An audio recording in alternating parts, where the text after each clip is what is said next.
Greetings, ladies and gents, and welcome to this latest episode of Tales from Outer Space, taken from the subreddit HFY. The links to all the stories will be down below, and as always, I hope that you enjoy. And if you do, please consider subscribing. Story number 1, Dragon Diplomacy by Magic Yanma. When humans first reached the fabled continent of dragons, it was a rather magnanimous time for them. They had the military arms, the wealth, the technology, and the manpower to do whatever they wished. They tamed continents, beasts of fable and horror, drafted alliances with races that despised one another, and conquered the riches of the world with incredible guile. Except here, the continent of dragons was not remote. No. It was marked obviously on all the sea charts with symbols of dragons, verms, and verms as well across it. Sailors told stories about getting near the coast, of dragons appearing from nowhere and destroying whole fleets down to the keels.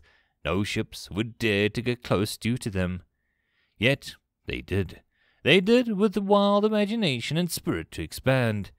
Their first settlement, one given the unassuming name of Brackford, was one of the unassuming bay just north of the large chain of mountains and valleys. They saw the perfect landscape to dig for resources and raise livestock. We saw it as an invasion of our home. The humans were not scared off by the repeated attacks of dragons, their Vyram underlings, their whelps, or the kobold minions. They fought and fought and fought. For every inch, every acre, and every river, for every valley, they fought, and ferociously. As they fought, the politics of our home continued still, as was such for thousands of years. I was but a younger dragon, my Desma, small, and no Vyrams or whelps under my wing. I only had a squalor warren of a kobold, amounting to at least 400. An unimpressive amount, and nowhere close to the armies that the humans could field in a single week, or the larger, more powerful dragons like my rivals could command with a single word. I was weak. This left me with a staggering end when the humans came to my Desma. The war of our home finally came to me. I spoiled to watch them trot over the field before my mountain home, with a full military bed with arms, cannons, mages, and siege towers of death, in case I used walls or magic to halt their advance. It was both a bold portrait of strength and an assurance that they were more than ready to fight a dragon such as me. As they approached, I refused to put my kobold warren in front of such a mighty army, like most of my brethren would do. They would have been slaughtered 2-1, and then me with nothing to show for it. Instead, I had them with me, guarding them from their sight with my large form. They were scared of what they called the tall ones, as the word spread from warren to warren across the land. They had a marked hatred of them, yes, but fear as well. They knew that there was no stopping them, and that even I, as a mighty dragon, could not either. As I watched them march, and my eyes caught the glance of one human who stood out from the rest. One human who did not fit the rest. There were soldiers all around him, the strongest of all the ones that I've seen marching. Mages flanked the soldiers, giving this one human more protection than any other. Who was this strange human, and why were they protecting him? I had never received word from the other dragons on such strange humans and their armies. Just a word of glorious battles I knew I could never be a part of, and or never win. If this was to be my last stand, I would do so honorably, I had thought. I stood in front of my chargers as they crested the last hill. Many other dragons would never do such a thing, and let them be slaughtered. But I, myself, had little. They had grown on me from the companionship they gave me. I did not want the humans to kill them all. I wanted them to have a chance at escaping. At least that would have been the idea if the humans had charged like I expected. Instead, they stopped. It seemed as if they were waiting for me to charge, to fall for their trap and attack with a force up close. In hindsight, it was the truth. Every dragon before had attacked ruthlessly, but I was the first to watch and wait. The temper of the fury. I wished to deliver and let them deal the first blow. How I wanted them to charge so that I could fight them up close, where I could deal with them the most terrible wrath and take as many of them as I could. No, they waited as I did, and time passed. Dawn turned into noon, and my patience for their patience grew irritable. How could they be so patient? Were they not dealing devastating battle after battle with us dragons? With the end of my patience, I stood up. I looked down at the elder of the Kobold Warren, Xeroxy, and nodded at him to follow me. I had questions for these humans. They piqued my curiosity with their patience, and I must find out why they were waiting for me. I cannot speak their tongue, but the elder could. Having learned when their first armies fought the Dragonkin, he would be my voice and my confidant. I hoped as I walked to them that they would finally attack, thus giving me a reason to fight yet. They held back still as I grew closer. I could hear their whispers, their talk. They were not afraid, of course. I was but a small, weak dragon at the time. It would have only taken no less than a short few minutes for them to fatally wound me, I suspect.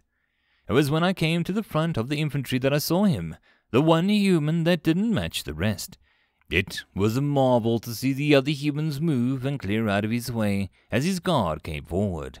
The mages were ready with their magics, the guards ready with their arms alongside, likely shielding spells and enchanted swords made of fight dragons in case I or other dragons decided to play dirty.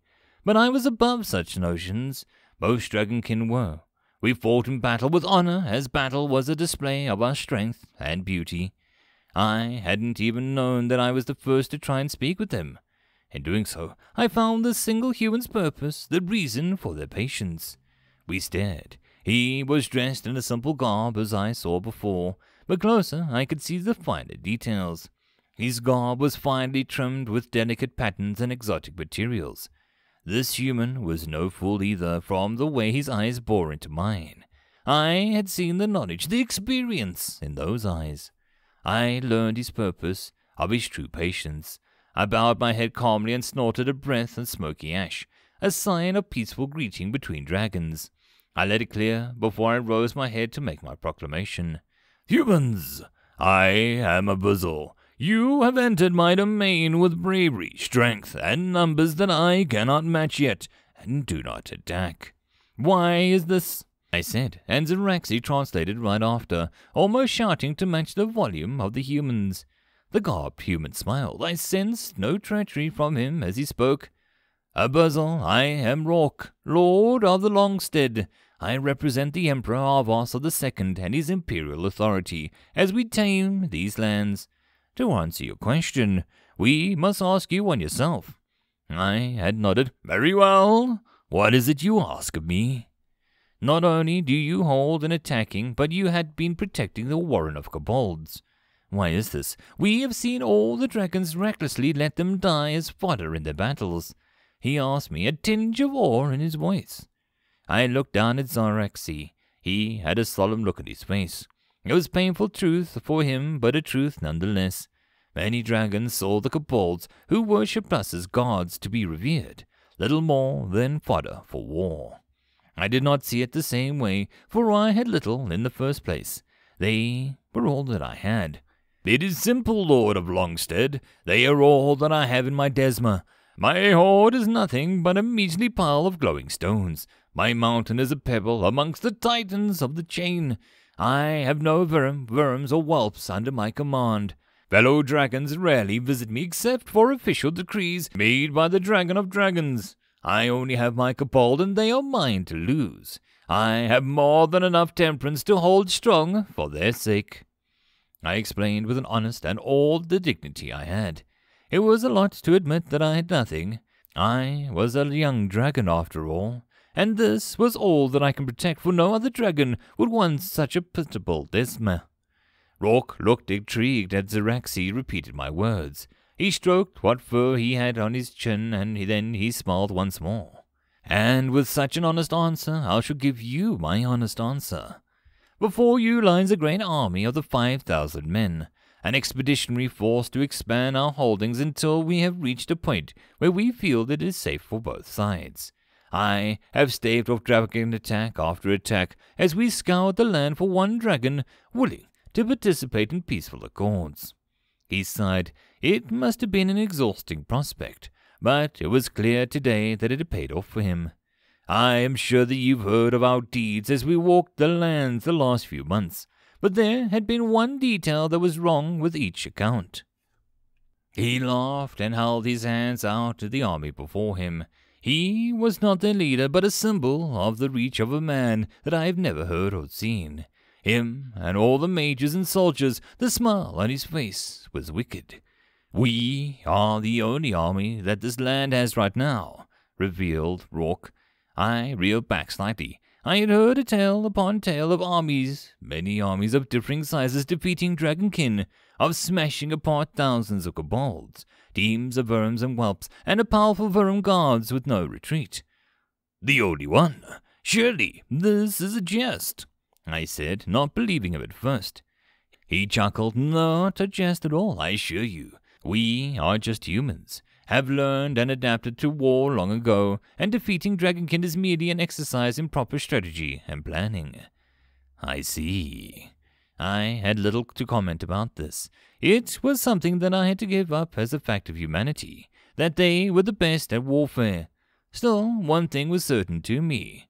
What of me now? "What are you going to do now?" I asked. "Am I to surrender to you, swear fealty to your emperor?"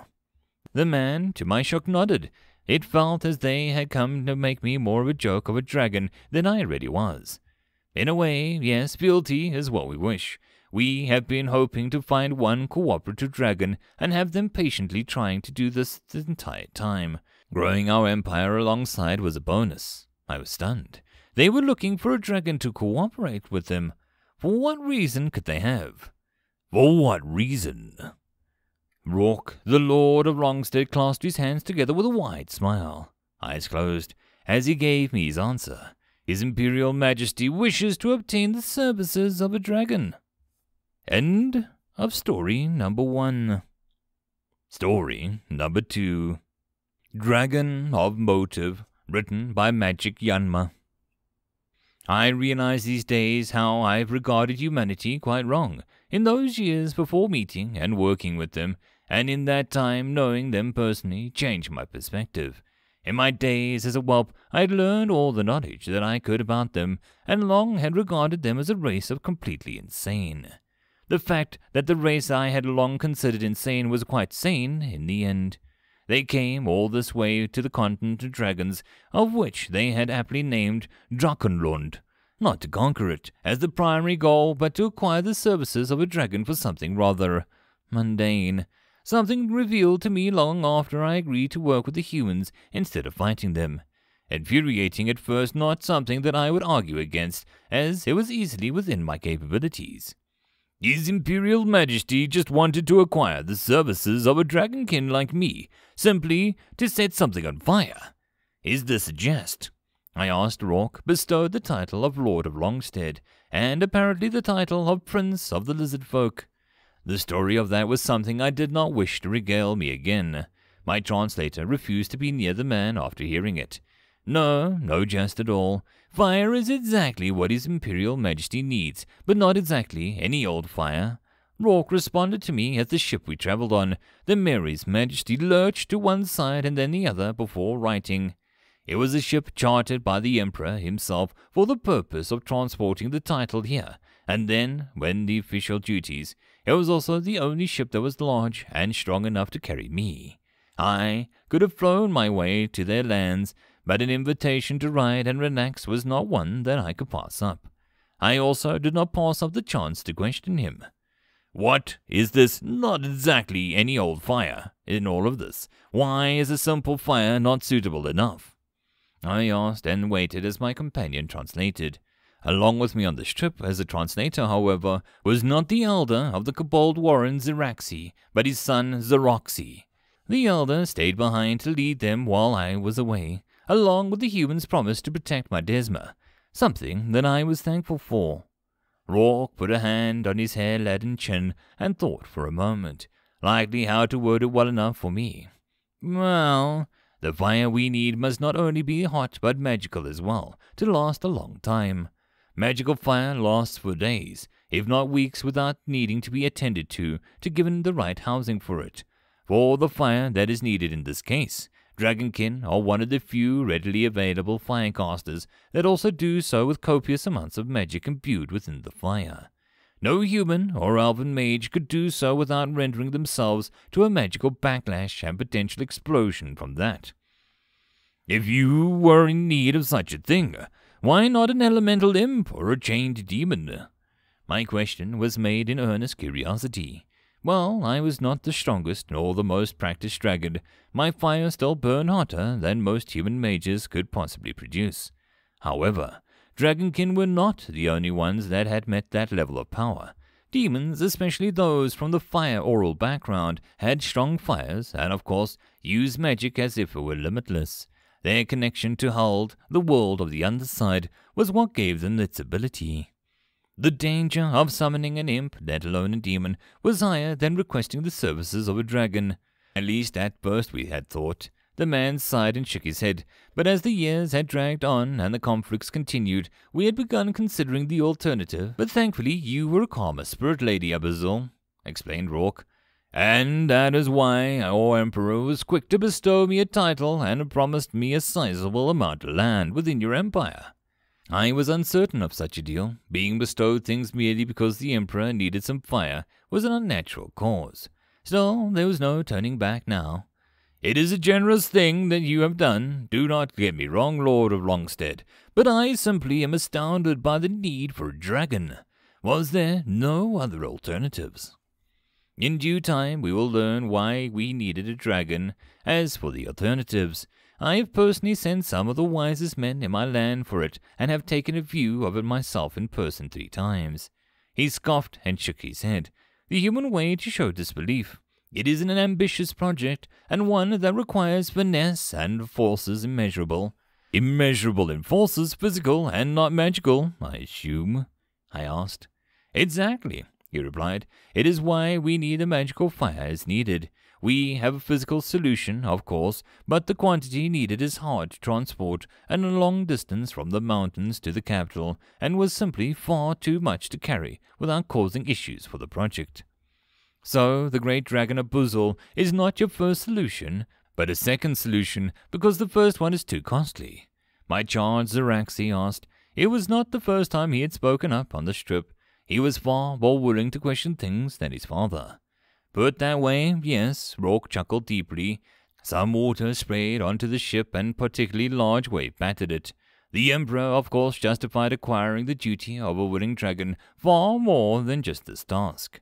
I hummed, and I finally got to the heart of what else I would want to know. What is the justification exactly? Rourke then looked rather embarrassed that I asked, and he put up an arm behind his head and scratched himself as he awkwardly answered with, bragging rights. I could only groan at such a foolish notion. I could only gasp at such a brilliant sight. This is astounding. My words, translated by my kobold charge, only made his imperial might Emperor Harvas II bellow a hearty laugh. He was a jovial man with a thirst for discovery and invention, as I'd learned along the way. He personally had approved upon a few important machines humanity used day to day. This was his crown jewel for those efforts, something massive and beyond compare, indescribable by me or Zeraxi. It is my crown jewel, a project that will carry my people and legacy of progress, of motion, he exclaimed, workers all around ignoring him while they continued to work. Zeraxi could not help but chuckle at the exuberant attitude. During my time in the Empire in his presence, I had found that despite his nature, Emperor Harvas II was a fiery man as well, a man of passion, and one was not taken as a fool. His brilliance with devices and tinkering extended to battle and strategy as well. I knew this man was a legacy in the making, even as he stood there with a childish smile on his face. Legacy. His legacy in question was quite large when compared to humans working on it, around it, or just standing near it. Its size and quality was its own entirely. It was longer than me, head and tail, impressively for a machine of a human design and build. Much of the massive machine laid covered under white sheets, but what could be seen was metal, shaped and painted in beautiful detail. Splashes of red here, green there, and a little blue wherever, with a decorative pattern putting it all together. I didn't tear my eyes away from such exquisite detail when I asked the question, "When did you start building such a machine like this?" 3 years ago, we had our first joining of the metal, and a little over 5 years ago when we started designing it," the Emperor began. I heard him rummaging through his pockets and turned to see him pull out a faded paper with some sort of drawing on it. "It was 5 years ago that I witnessed firsthand many concepts and prototypes, including this one in my hand, submitted to me by a single man bent by health itself to give his inventions life. He had been seeking backing for it across the Empire, and I was his last choice when all the others rejected him. The moment I saw his plans and what little prototype could do, I knew it had to come to being." I watched him walk over to the table with a mass of papers strewn across the stack.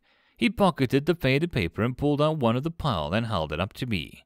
I was looking over it, and it seemed to be a much smaller version of the machine. Then he continued his explanation. "Over the years, we had gradually built better and better prototypes to test new ideas and changes to the old ones, and they have all culminated in this, the crown jewel of them all, to not only promote its adoption, but debut its services to the people of this empire. A lofty goal, I must say." My eyes bounced from plan to pan. One detail I saw that was carried over from each one was one that flamed my interest the most, in a more literal sense. "I can see in all of these that the machine needs a very powerful fire to work." The Emperor nodded and a despondent sigh. It seemed to be a fact that he wished weren't true. "Circumstances of the material we chose meant needing a hotter fire. We could have chosen a material that needed less heat to do the job, but meant to be more unsafe and needing to carefully be watched over more years." "You plan to use this machine for years on end?" I asked, impressed. He was not planning it to be impressive, but also for longevity as well. "Indeed. The inventor estimated with this design and material used, it can easily last as long as 50 years before needing certain components to be replaced." 50 years. An eternity for a kobold like Zeraxi, a long time for a human like one before me. A short time for an elf or a dragon like me. A mere creation of metal could last this long is a feat usually only held by the dwarves, and even then, with meticulous planning. "Long time. Most kobold don't get such an age due to accidents or dealing with rival warrens," said Zeraxi, who was likely even more impressed by that number than I was. "Yes, it certainly is, and with enough care it can last far longer than that." He laughed and walked over to the covered portion. He beckoned Zeraxi and me over, and we followed. Thanks to the incredible space needed to house the machine, I had no trouble getting around. It was elegant seeing it up close like this, though. I wonder what it looks like from underneath all of that cloth. I thought aloud. After Zeraxi translated, the Emperor moved over to the edge of the cloth and grasped it with one hand. "Well, let me show you as the rest of it then. She will be the fastest ever to grace the land in this era and usher in a new one." The Emperor pulled off the cloth, revealing the rest of the machine to us. What was once an elegant design of paintwork was something that could not be more opposite. It was a mass of rods, wheels, gears, and raw metal welded to one another through a series of odd little screw designs or welds. It was not an elegant sight, but it inspired a sense of awe and sheer complexity, of its potential strength and the years of slow craftsmanship. It took me minutes to find my voice, another few more for Zeraxi to find his to translate my question. "This machine, my fire, will be used to power it." Emperor Arvos II clasped his hands in the same way the Lord of Longstead had when he proclaimed what he was there for, and I braced myself for something equally insane to come out of the man's mouth. "Indeed it is, Lady Abduzul. I want to use your fire to power this great machine, to convert water into steam and drive the wheels that'll carry this machine and its carriages across the Empire." I was not disappointed by the insanity, yet sheer sanity of the idea. In fact, at that moment I laughed and let out a soft laugh at his notion. his request for me to aid him in his personal project to bring his people into a new age. Then I shall do so. Your machine and your passion are certainly something that I cannot miss out witnessing the coming to fruition. I paused. Another question came to mind. What do you plan on calling this machine? He let out a laugh, quiet but still jovial as always. There was no explanation this time, just a simple name for an elegant yet inelegant machine, all the same. The locomotive. End of story number 2. I hope that you enjoyed, and if you did, please consider subscribing. If you wish to support the author, there is a link to the original story, so pop over there and give him your support. If you wish to support this channel, however, there are a few ways to do so. The best and easiest would be to share this video with other people, as well as liking, subscribing, and leaving a comment. All of these things tell the algorithm that this channel is at least vaguely interesting, and that may share it with other people. If you wish to support the channel in some other manner, watching my other videos would also help tremendously. Or, if you really like, there is a link down below to leave a tip or to join the Patreon. Any and all support is very much appreciated. And I hope that you all have a good one until the next time, and I'll see you then. Cheers.